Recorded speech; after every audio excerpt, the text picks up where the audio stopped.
आगरा के कोतवाली क्षेत्र में रहने वाले उमेश की शादी 4 साल पहले मोनिका नाम की सुंदर लड़की से हुई थी। पति पत्नी दोनों बहुत अच्छे से रह रहे थे।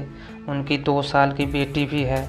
उमेश मुंबई में जॉब करता था, वहीं मोनिका आगरा में अपनी बच्ची और सास के साथ रहती थी।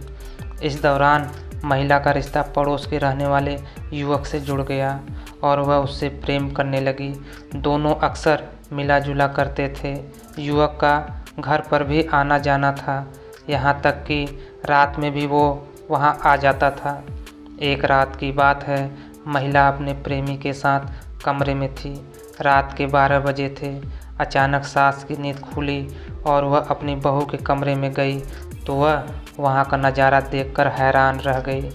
कमरे में बहू और युवक आपत्तिजनक स्थिति में थे। इसके बाद सास ने दोनों को कमरे में ही बंद कर दिया और आसपास के लोगों को बुला लिया। इतना ही नहीं, बहू के मायके वालों को भी बुलाया गया। लेकिन मुंबई में रह रहे पति को जब इस बात का पता चला तो उसने अपनी पत्नी को मायके वालों के साथ घर भेज दिया। इसके बाद पति मुंबई से आगरा पहुंचा और वह किसी प्रकार का हंगामा करने की बजाय शांत रहा। उसने अपने कुछ रिश्तेदारों और पत्नी के मायके वालों को बुलाया।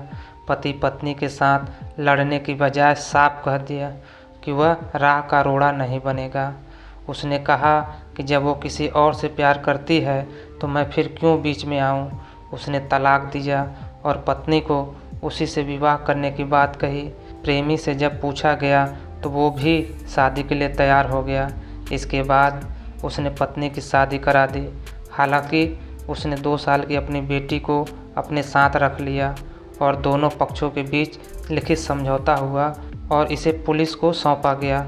दोस्तों, आजकल जहां प्यार में अक्सर यह शब्द सुनने को मिलता है कि तू मेरी नहीं हुई तो मैं किसी और का तुम्हें होने नहीं दूंगा, वहीं इस पति को जब पता चला कि उसकी पत्नी उससे प्यार नहीं करती तो बिना लड़े झगड़े ही उसकी शादी दूसरे से करा दी जिससे वो प्यार करती थी। तो दोस्तों, यह थी हमारी आज की कहानी। आपको कैसी लगी हमें कमेंट करके ज़रूर बताएं और ऐसे ही मज़ेदार कहानियाँ सुनने के लिए हमारे वीडियो को लाइक करें और चैनल को सब्सक्राइब करें तथा घंटी वाला बटन दबाकर ऑल पर सेट कर दें। धन्यवाद।